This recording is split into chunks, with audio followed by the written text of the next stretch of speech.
We're here today to honor Jamal Khashoggi, the fearless advocate, a man of conviction, a friend, the fiance and father. A man whose name translated speaks to a generous spirit of beauty. And to begin in the way to bless this gathering that Jamal would have loved, I would like to read some verses from the Holy Quran. From the Surah Al-Imran that speaks to the family of Mary and Jesus, I begin. And never think of those who have been killed in the cause of God as dead. Rather, they are alive with their Lord, receiving provision, rejoicing in what God has bestowed upon them of his beauty. And they receive glad tidings about those after them who have not yet joined them. And there will be no fear concerning them, nor shall they grieve. They receive glad tidings of favor from God and bounty, of the fact that God does not allow the reward of a believer to be lost. Those who responded to God and his messenger after injury has struck them. For those who did good among them and feared God is great reward. Those to whom hypocrites said, "Indeed, the people have gathered against you, so fear them." But it merely increased them in faith. And they said, "Sufficient is God for us. He is the best provider and protector." So they returned with favor from God and bounty, no harm having touched them, and they pursued the pleasure of God, and God is the possessor of great bounty. That is only Satan who frightens you with his supporters. So fear them not, but fear me alone if you are indeed a believer. So with that, and with the fearless spirit that Jamal carried, I would like to introduce Ahmed Badir, one of the co-founders of the Justice for Jamal Khashoggi campaign and the president of United Voices of America, to welcome you and explain the purpose of today's event.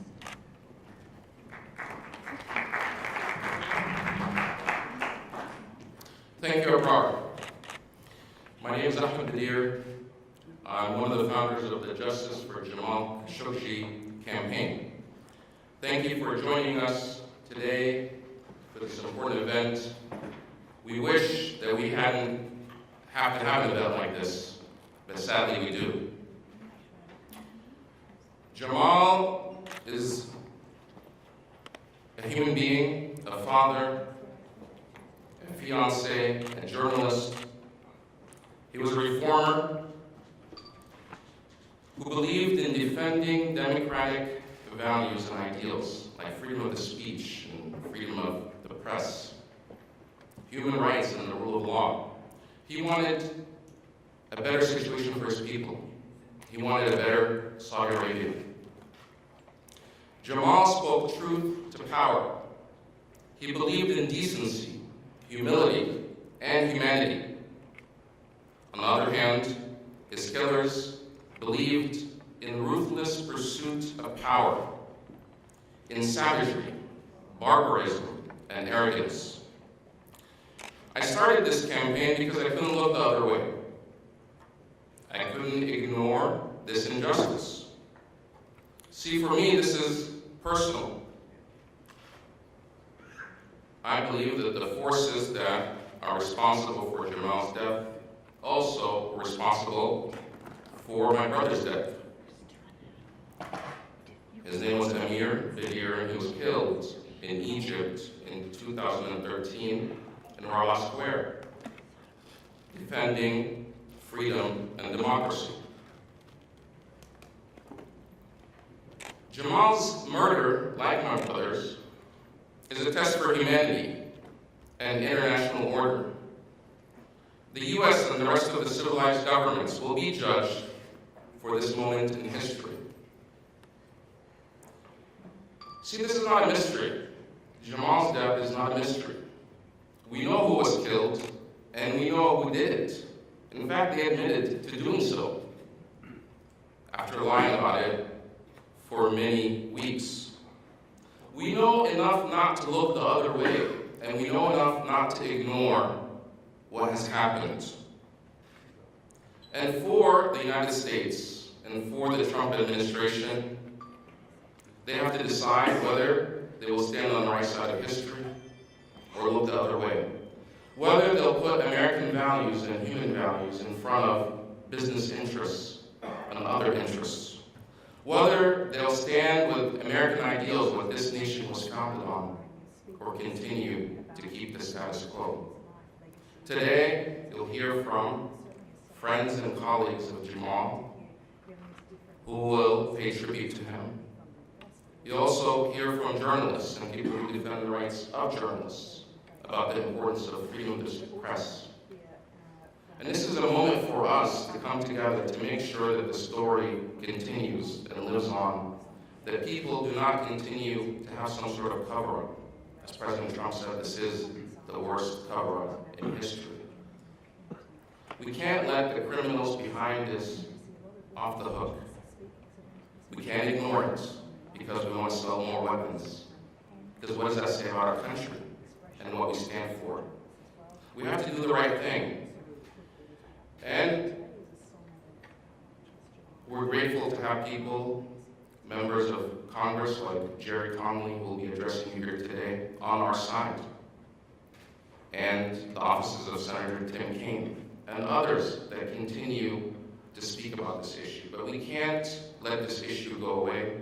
We have to continue the pressure. We started this campaign to seek truth and justice for Jamal Khashoggi and to find and hold his killers accountable, and to make sure that his legacy and what he died for and paid the ultimate price for, that we continue that legacy and that we bring freedoms and democracy to the Arab world. With that said, I'll turn it back over to Abrar Omesh, who will continue to be your MC. Thank you so much.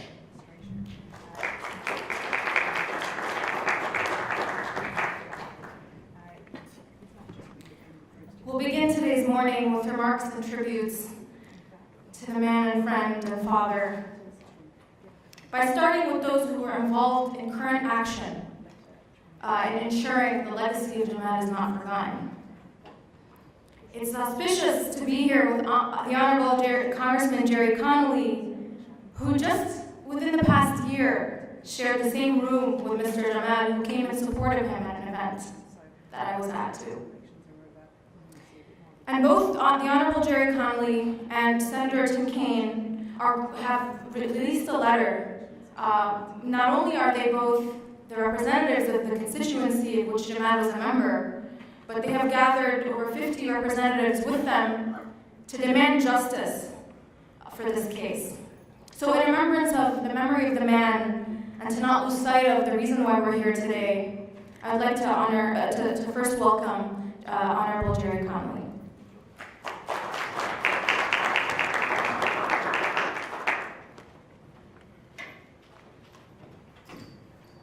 Thank you, Abrar, and welcome this morning. Exactly 1 month ago today, our brother Jamal Khashoggi entered the consulate of Saudi Arabia in Istanbul, Turkey. For him, it was a happy occasion because he was seeking papers to allow him to marry his fiancée. He never left the consulate. Following his disappearance, the Saudi government blatantly concocted a series of lies, all of which, but one, they've had to retreat from. No, they said, he left the embassy safely. A lie. Contradicted by their own government, under pressure from the Turkish intelligence community.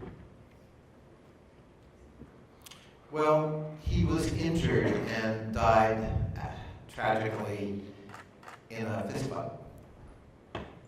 A lie. He was cold-bloodedly murdered no fist fighting. It was a rogue operation, a lie also repeated by the President of the United States in speculative form. Not true. This was premeditated. 15 members of the Saudi government, military, intelligence, a forensics expert, an autopsy expert, accompanied with a bone saw, flew in with malice aforethought. Flew in not just to abduct our friend Jamal, but to kill him. And they did. And now we have the Saudi government actually admitting, yes, it was premeditated. So there's only one lie left to be addressed, and that is the involvement of the Crown Prince of Saudi Arabia himself. This is not a time for equivocation or rationalization or even balancing economic and military ties against one admittedly horrific action. This is about, for the United States, who are we? Are there things that rise above bilateral ties and self-interest? How much is a human life worth? A human life that represented the simple desire of freedom. Jamal was not a radical. He didn't advocate the overthrow of his country's government. He wanted to loosen up Saudi society. He wanted more freedom for people to read the truth, to hear the truth, to live their lives in a freer way. And for that set of crimes, he gave his life.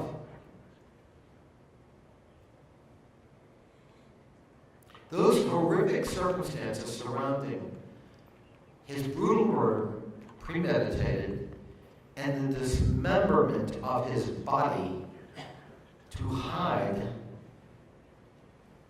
those remains so that there would be no evidence of the crime, cannot be forgotten.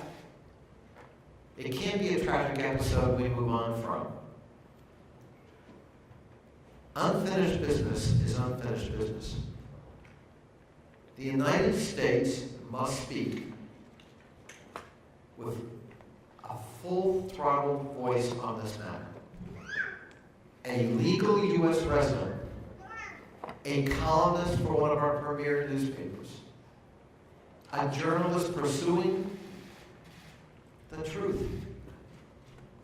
an advocate for his people and his country, simply calling for reform and more freedom. His memory, his legacy must be protected.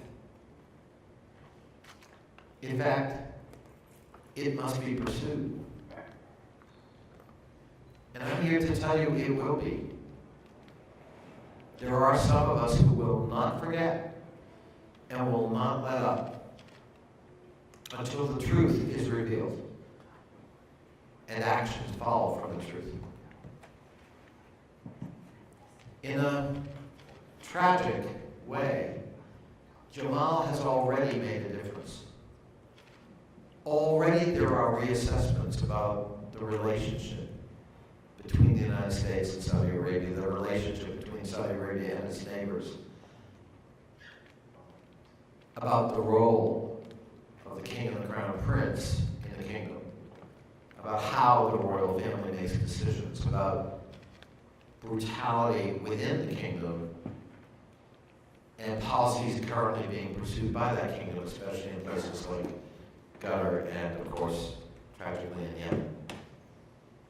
So if the purpose was to silence a moderate critic, the consequences are an unraveling of a whole set of policies for Saudi Arabia that may lead to all kinds of changes. And ironically, that will be Jamal's legacy. I call upon President Trump to speak clearly and unequivocally about what has happened and about what the United States is prepared to do by way of response. Not balancing a death of one man brutally in the consulate of another country, in another country, against military interests. This is no time for that kind of balancing act. This is a time to speak morally, for once. The murder of an honorable man must be remembered, must be honored. And this is, in a sense, a simple moment, not a complex moment for the United States to speak about this in terms of to assert our values, which are not limited to the West. As Jamal was pointing out, freedom is innate to the human being. It is a universal desire, and it needs to be universally honored. And so 1 month after Jamal's tragic death, we rededicate ourselves to that notion of freedom that transcends cultures and religions, and hopefully will transcend short-term politics, especially here at home. Let's honor the memory of my constituent, our brother, Jamal Khashoggi. Thank you.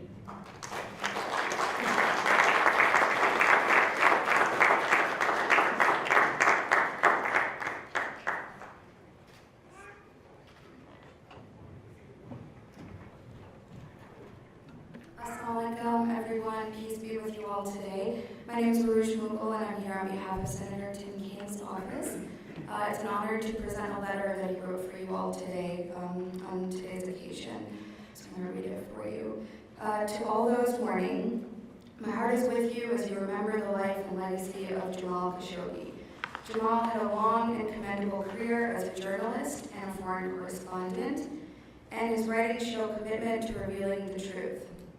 He left his home, his family, and his job to come here and raise his voice. He used that voice to call out oppressive behavior in Saudi Arabia and elsewhere. 1 month ago, Jamal was stolen from this world too soon by those acting in the name of the Saudi government he sought to hold accountable. Jamal's friends, family, colleagues, admirers have shared his story, highlighting his passion for justice and his advocacy for free expression. Jamal was at the forefront of a tough conversation, and it is clear from today's gathering that there are many voices ready to continue that conversation in his name and in the name of others who suffer from the brutalities of repressive and authoritarian regimes. In life, Jamal sought to shed light on the hard truths about Saudi Arabia, and there is no doubt that the atrocity will alter the relationship between our two countries. And if the Trump administration won't stand up for justice for Jamal and for the victims of Saudi Arabia's repressive policies, Congress will. I hope that being together to remember Jamal's remarkable life and to honor his legacy today will bring you some comfort. I'm proud and honored that Virginia was the U.S. state he called home. All my condolences, Tim Kaine. Thanks so much.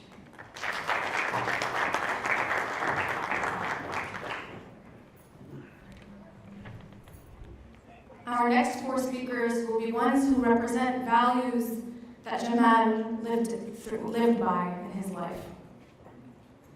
The first of them will be Thomas Millian, the Washington Director of PEN America and the former Deputy Assistant Secretary of State on Democracy and Human Rights during the Obama administration, covering many countries within the Middle East, including visit to Saudi Arabia. Followed by Andrew Miller, who is the Deputy Director of Policy at the Project on Middle East Democracy and who was the former director of teams on Middle East issues both at the National Security Council and the State Department.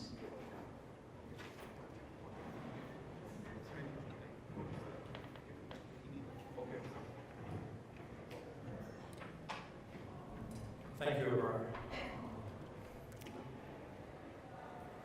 I met Jamal Khashoggi a few times. I can't say that I knew him well or that he would remember me, but I do know that he had a memorable presence. He was a gentle person and also a clear-eyed Saudi patriot, speaking and writing about what his country needed to do to truly modernize, which included developing freedom of expression, freedom of speech, and a free press, as he wrote about in his final column. His murder has also galvanized the world of his peers, writers from around the world, historians, novelists, poets, essayists. And today, PEN America is delivering a letter on behalf of a large group of very prominent writers to the Secretary General of the United Nations. A letter signed by, the letter will be available at the door on your way out, so you can pick up a copy and see the prominent writers from around the world who have signed this letter. And I'm just going to read you the first paragraph of what we're presenting to the Secretary General of the United Nations today. As writers, journalists, artists, and members of PEN America and the Authors Guild, we write to express our grave concern about the horrific murder of Jamal Khashoggi, a Saudi journalist, Washington Post contributor, and U.S. resident, who disappeared in Istanbul on October 2 after entering the Saudi Arabian consulate. The murder of a journalist inside a diplomatic facility would constitute nothing less than an act of state terror intended to intimidate journalists, dissidents, and exiled critics the world over.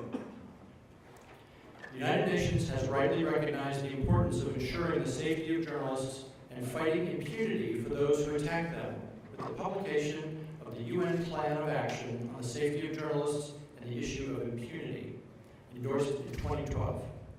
In the spirit of that initiative, we respectfully call on you, Mr. Secretary General, to immediately authorize an independent international investigation into Jamal Khashoggi's disappearance and murder. It is imperative that the United Nations send a clear, unquestionable message that a human rights violation of this gravity will not go without consequence. And that's signed by Margaret Atwood, Robert Cairo, Michael Chabon, Jennifer Egan, Mario Vargas Lasso, Masha Gessen, Jay McInerney, and many others that you would recognize from your libraries and from airport bookstands. Pick up a copy on the way out. It's also available online at pen.org. Thank you very much.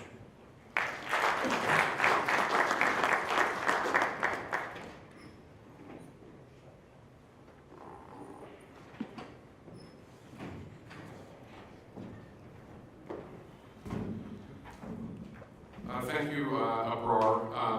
As she mentioned at the outset, my name is Andrew Miller, and I'm the Deputy Director for Policy at the Project of Middle East Democracy, which is a non-profit, nonpartisan organization dedicated to elevating the role of democracy and human rights in U.S. foreign policy towards the Middle East. And it's at the intersection of that issue that I came to know Jamal.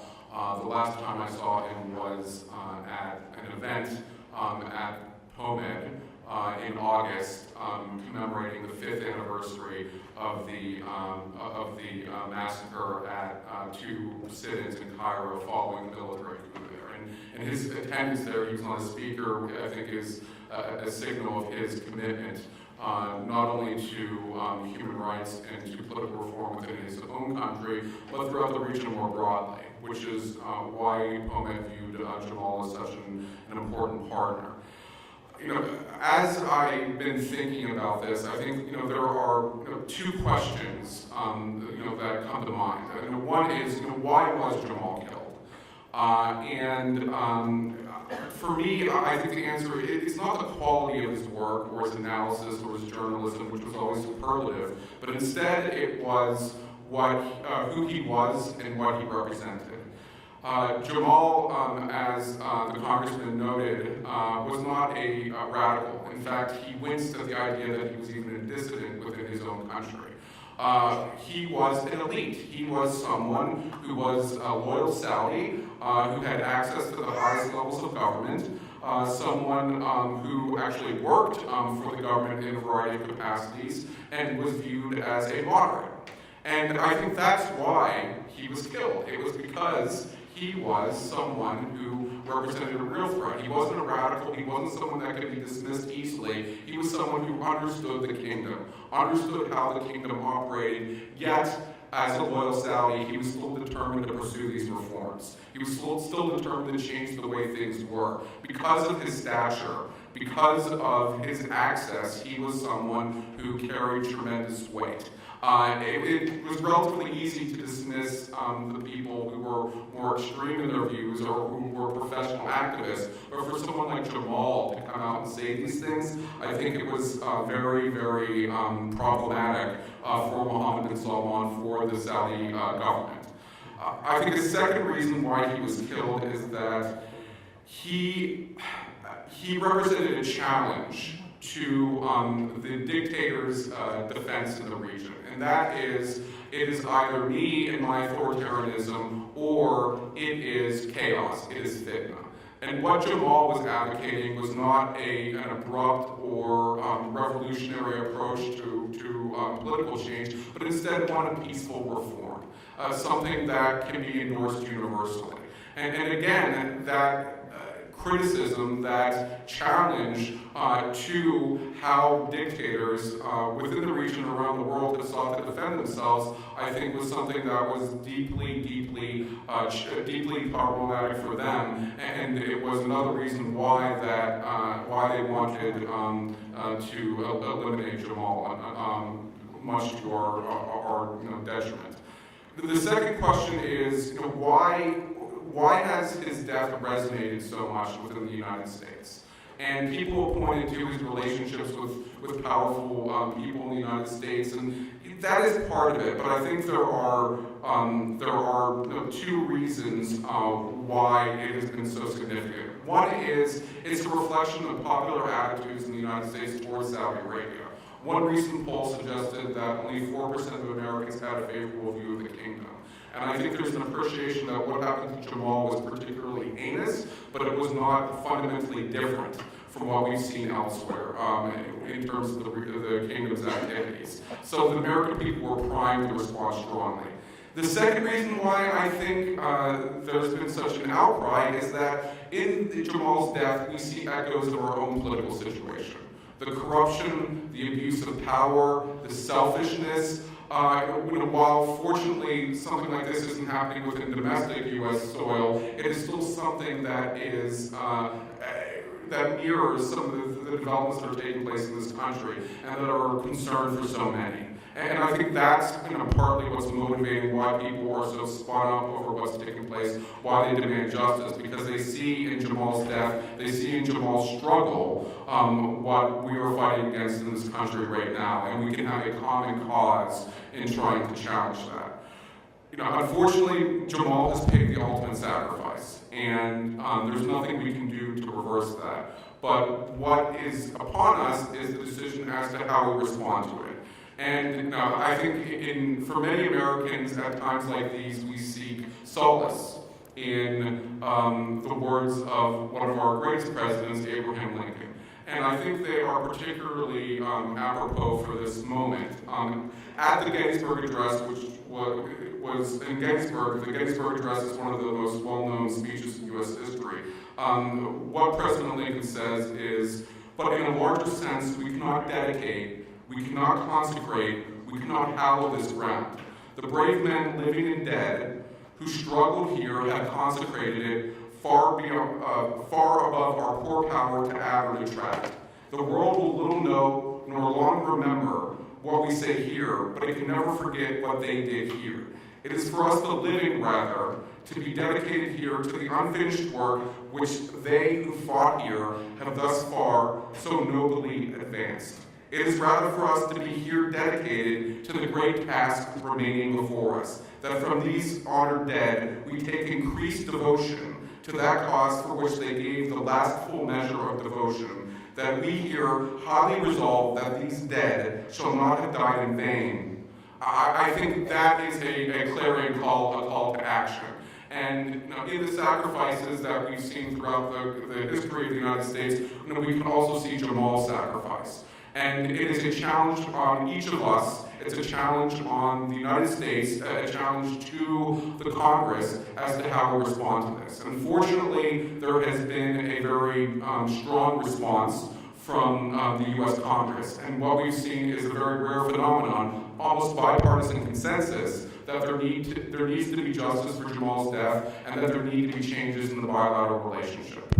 And I think that in itself is a great testament to what Jamal has achieved, to how his sacrifice has opened up possibilities for a fundamental rethink of how the United States deals with Saudi Arabia, but also more broadly, how the United States deals with issues of political reform and human rights within the Middle East more broadly.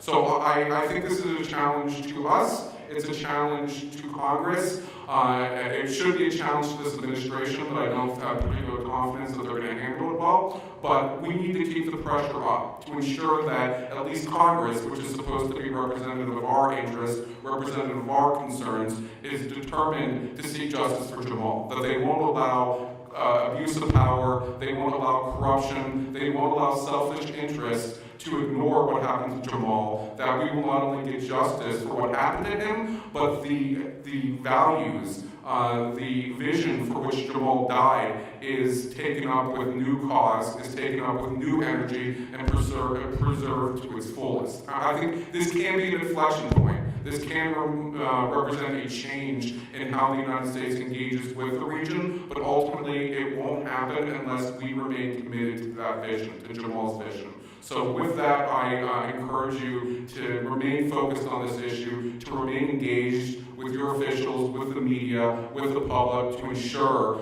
that Jamal's sacrifice does not, as President Lincoln say, go down in vain. Thank you.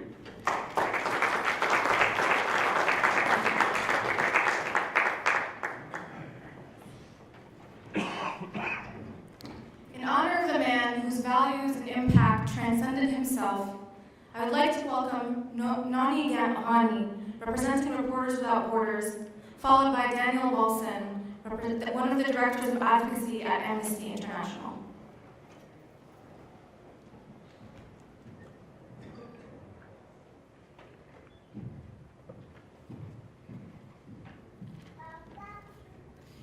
Thank you, Rar, for inviting Reporters Without Borders to speak at this incredibly important event. It's really an honor. On October 2nd, dissident journalist Jamal Khashoggi walked into the Saudi consulate in Istanbul in order to obtain a marriage license. He never walked out. A prominent journalist who often criticized Saudi authorities, Khashoggi fled to the United States in 2017 at the start of a crackdown on journalists, intellectuals, and activists after being banned from writing in the media and posting on social networks. This is certainly not the first time a journalist has been punished in Saudi Arabia. In the current crackdown, more than 15 journalists and bloggers have been arrested in a completely opaque manner in Saudi Arabia since September 2017. At least 28 professional and non-professional journalists are currently detained. Saudi Arabia has consistently ranked near the bottom of Reporters Without Borders World Press Freedom Index, coming in at 169 out of 180 countries this year. The repression of the Saudi media is an issue that Jamal wrote about regularly. Over the course of the last month, reports have emerged detailing the gruesome and horrific murder of Jamal that have frankly been unbearable to read. However, what I have learned about Jamal through the words of his colleagues, his family, and through his own reflections is that he was a deeply thoughtful, introspective, and courageous man. The love and care that he had for his country shines through in the columns that he wrote for the Washington Post. He lamented the injustices and repression he saw in Saudi Arabia and yearned for democracy and freedom for his community. He raised his voice to criticize the Saudi government's persecution of the media, of women, and of those who fought for human rights and democracy in Saudi Arabia. For this, he paid with his life. The murder of Jamal is an atrocity and a deeply painful loss, not only for his family, his colleagues, and. and his loved ones, but for the state of press freedom on a global scale. In response to his death, Reporters Without Borders has staged protests at Saudi embassies across the world, called for a UN inquiry into his murder, and created a petition urging Prince Mohammed bin Salman to release the 28 journalists and bloggers held for exercising their right to freedom of information. Last night, our Paris office blacked out the lights of the Eiffel Tower for 1 minute in tribute to Jamal and all the journalists around the world whose murders have gone unpunished. In a column published on September 18, 2017, Jamal wrote, "I have left my home, my family, and my job, and I am raising my voice. To do otherwise would betray those who languish in prison. I can speak when so many cannot. I want you to know that Saudi Arabia has not always been as it is. We Saudis deserve better." Jamal, you deserved better too. Today, on the 1-month anniversary of Jamal's murder and the International Day to End Impunity for Crimes Against Journalists, we demand that Crown Prince Mohammed bin Salman end the climate of impunity, extrajudicial killings, torture, and lifelong prison sentences for journalists. We demand justice for Jamal. Thank you.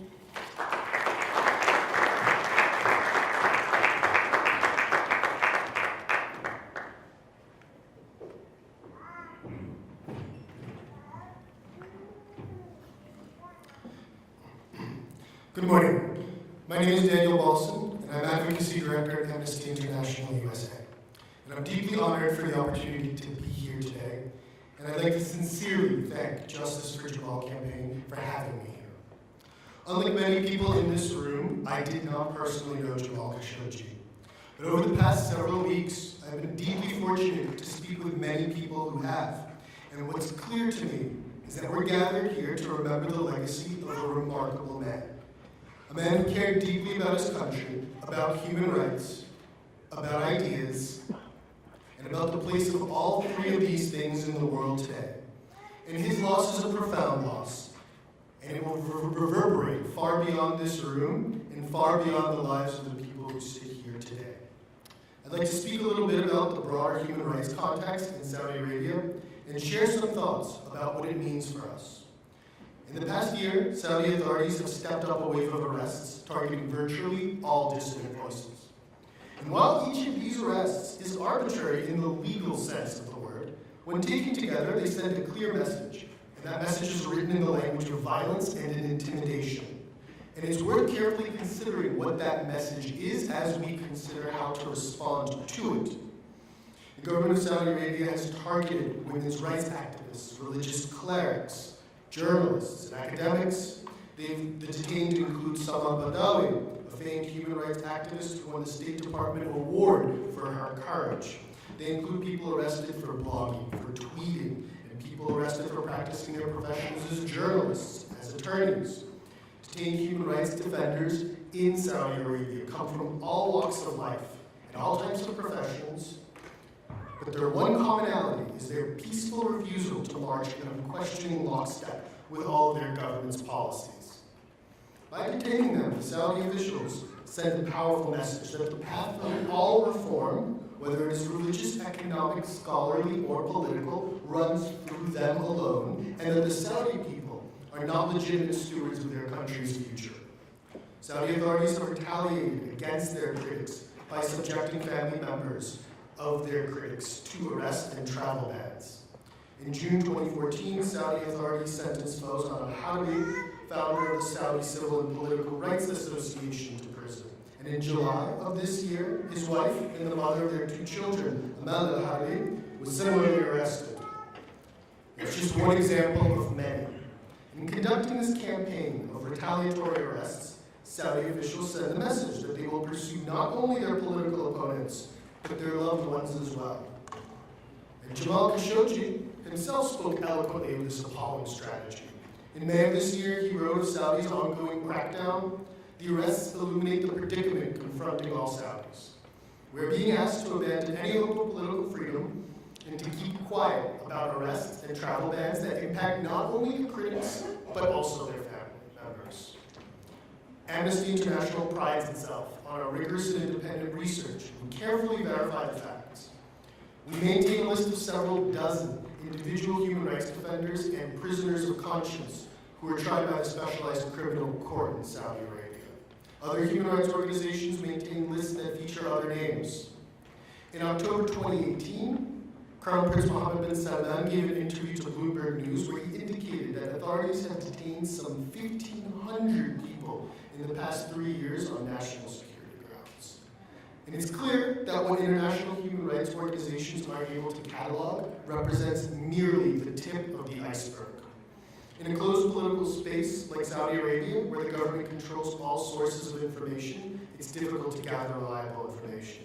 And the message heard by critics of the Saudi government policy is that we will erase you and no one will remember your name.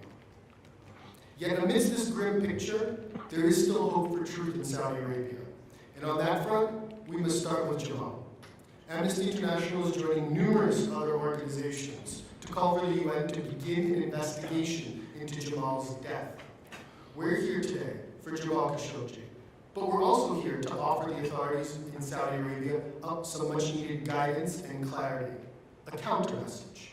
Just as they have messages for those who defend human rights, we have messages for them.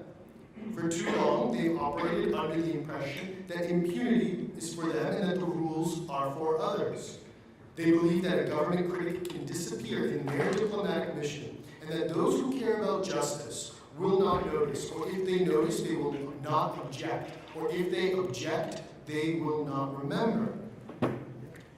Well, we've noticed, and we're outraged, and we will not forget. We will not stop seeking justice for Jamal, the truth about his disappearance, and accountability for those who harmed him. I'm deeply grateful for your time and your attention.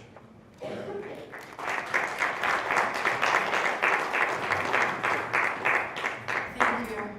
And perhaps what's most awaited is to hear from those who are friends and close colleagues of Jamal. Our first speaker will be Dr. Abdullah Al-Auda, a fellow at the Georgetown Center for Muslim-Christian Understanding, and whose own father is detained in Saudi prisons, despite being a popular and well-liked scholar. Followed by Dr. Isam Omish and Mr. Nihal Awad, who will mention their friendship with Mr. Jamal Khashoggi. And finally, the most awaited, Khatija Cengiz, the fiancée of the late Jamal Khashoggi.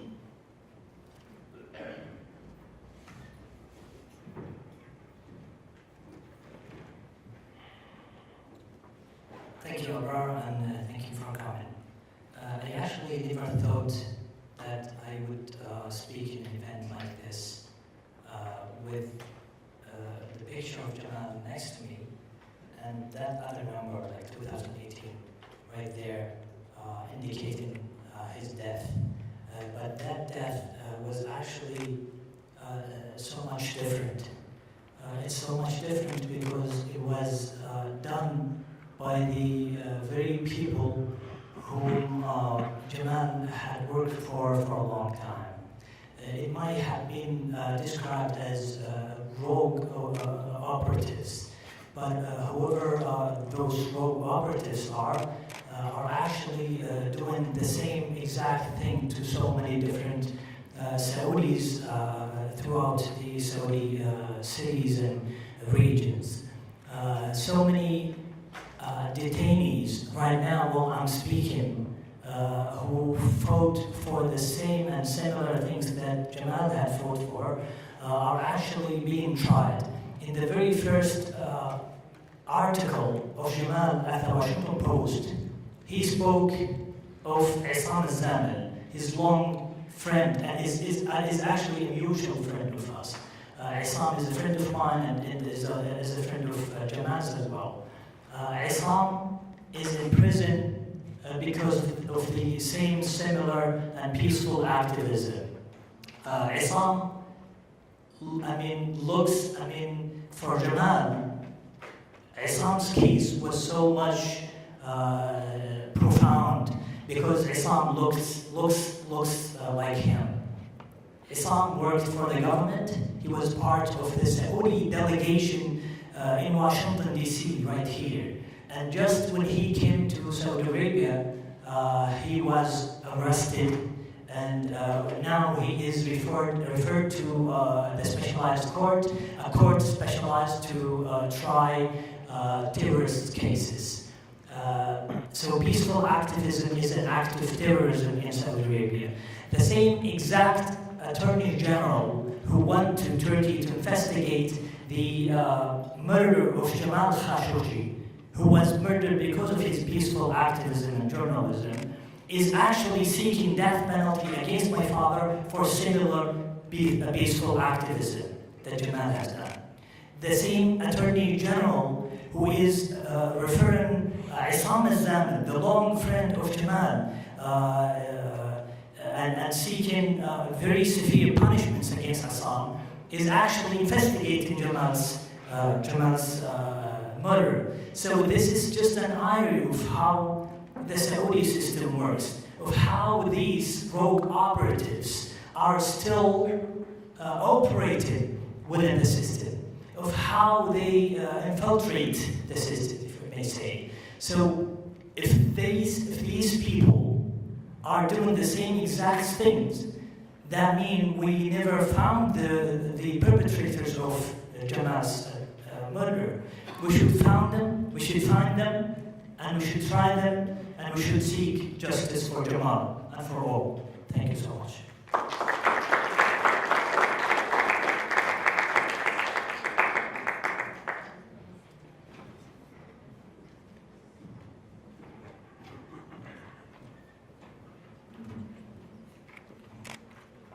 Greetings of peace to all.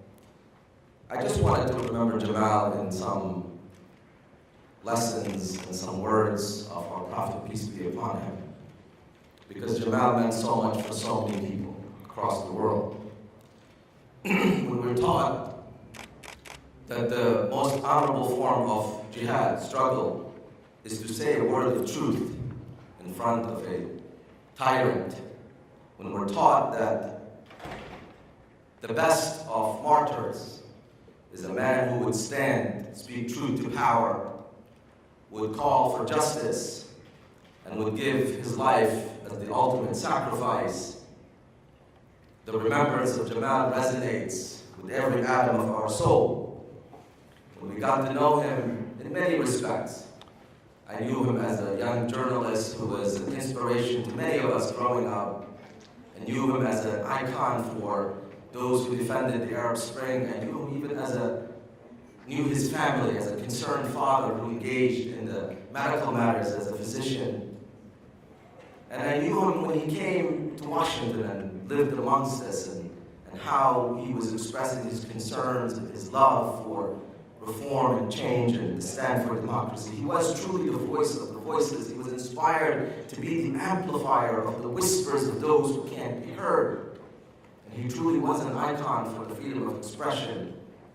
And he represented a man who could paint a vision for the future of the Arab world that he loved so much as something that's free of tyranny and something that can relish in freedom and the rule of law and democracy. So I want to close by just a prayer that actually my other daughter, may Allah bless her, wrote in memory of him as she delivered it in a church at Harvard, where she said, "Our hands are raised to you, our palms are open wide." She's praying to the good Lord. "We seek sincerely endless grace that you may provide. Be gentle with our souls in all you have decreed. Bestow on us what pleases you in what we need. Replace our state of hardship with your gentle ease, and guide us with your power's prevailing breeze. And place our status over those who took our lands. Constrain their evil now, and tightly bind their hands. Overcome our foes with your subduing might. Unravel all their hopes and force them to take flight. Deter their evil aims and dash their unjust plan. Repel them from our gates and mystify each man. Be swift in justice, Lord, in this our anxious hour, for they cannot remove an atom of your power." May God bless the soul of Jamal and may his cause continue. Thank you.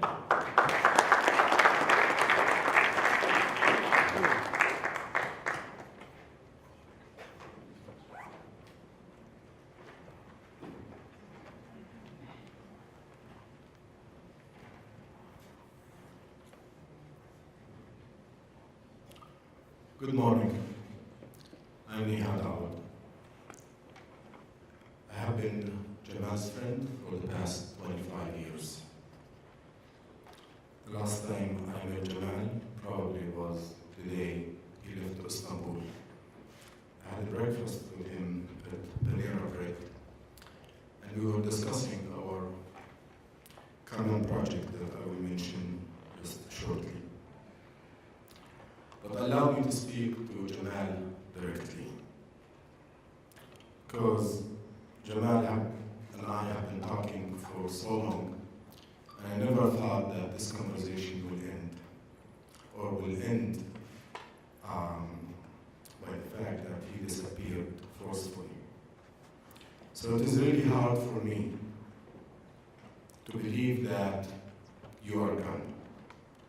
The perpetrators who killed you and dismembered your body, and the ones who ordered your murder, attempted to silence your voice and to hide you from the world so that no one will know about you or will hear from you anymore.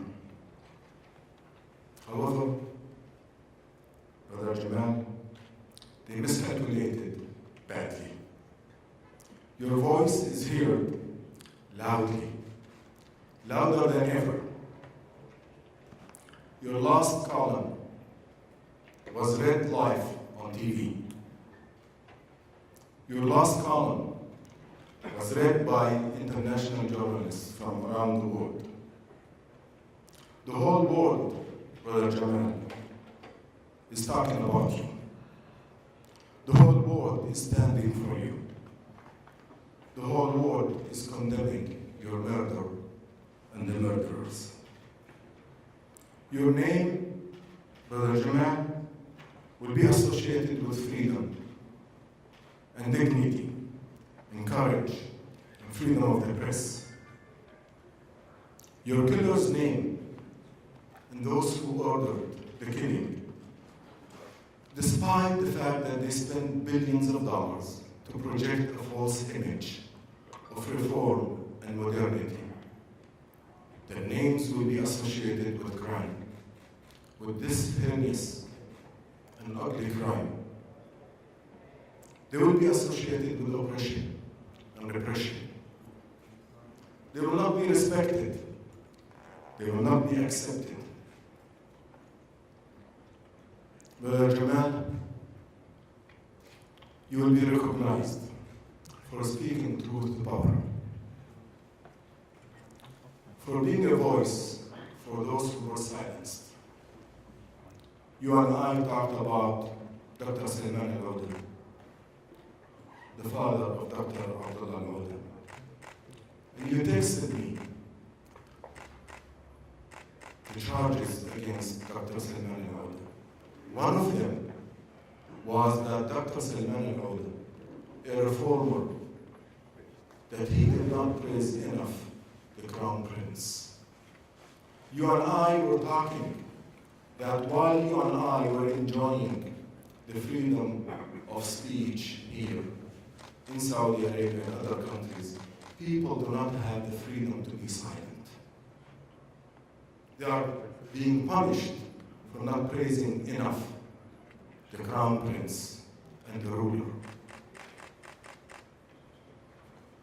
You and I were contemplating on enjoying the blessings, and that's why you fled and you came here.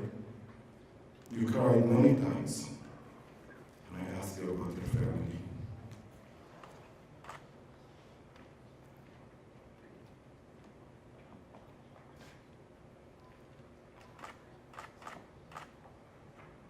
But I assured you that it will get better. And you responded that you're afraid that it will not get better.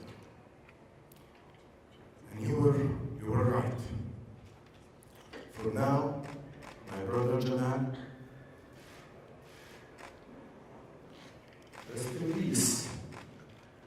Rest in peace. And for us, we will not rest until your vision for democracy and free press in the Arab world in Saudi Arabia will be realized. And until justice is done. You and I talked about our project with many of our friends here. You talked about dawn for the Arab world, al-Fajr, democracy for the Arab world now. We were planning to launch in November, this month, but I assure you, we will launch it.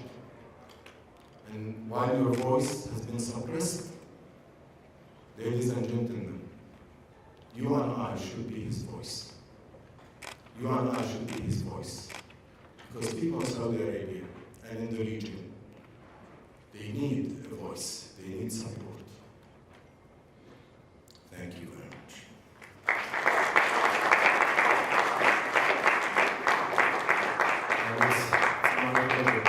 It's my pleasure to introduce his fiancée, Khadija Jenkins.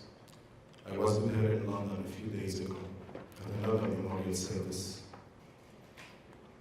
And I invited her to be with us, but unfortunately she could not. And because of the satellite connection, this morning she recorded a message. And we thank the RT for helping record and translate the message. So with that, let's listen to Khadija.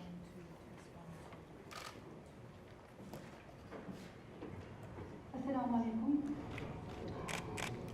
Jamal'i anma programı vesilesiyle. Thank you all for Jamal's commemoration. I salute Jamal's friends and loved ones with love and respect. Once again, I would like to pass along my condolences to Jamal's family, children, and close friends. Bugün 2 Kasım 2018 tarihi itibariyle Jamal'i kaybetmemizin üzerinden... Today is November 2nd. It's been exactly 1 month since we lost Jamal. On the 2nd of October, Jamal and I headed to the Saudi consulate as two people who were simply going to start the paperwork for our marriage. We had no negative thoughts in our minds. But today, I'm here on the 2nd of November to explain what happened after Jamal's murder and to share my feelings. I really don't know how to express myself. Nothing has relieved me of the pain from the atrocity I experienced. The most important reason for this is because his corpse has still not been found. I know that many of Jamal's family and friends and loved ones are among us. O günden sonra yaşananların hiçbir tanesi I would like to say to Jamal's influential friends that even though a month has passed since Jamal's murder, his body has still not been given to his loved ones and his funeral prayer has still not taken place. This is the smallest thing that one can do after a loved one has passed in the religion of Islam. And we still haven't been able to do that, and our pain is still as fresh as the first day. I also want to say the following to America, the public, and the people responsible. Jamal was killed in a horrific way, and the people responsible admitted to committing this murder, and we still haven't been able to determine the whereabouts of his corpse. These people are now being held in Saudi Arabia. Turkey has made a request for the extradition of these people. I would like to send this message to Mr. Trump. I would like him to support Turkey's legal efforts in trying to bring light to the situation and to discover the whereabouts of his body. I would like to thank everyone who organized this event, Jamal's friends and loved ones, and those who support this association.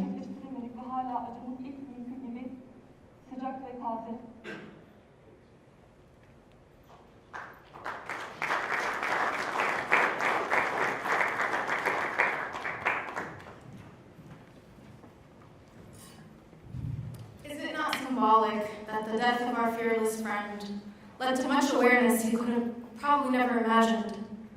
And we hope that today will inspire a continuation of this legacy and the work that he set out his life and ultimately gave the sacrifice for. Thank you.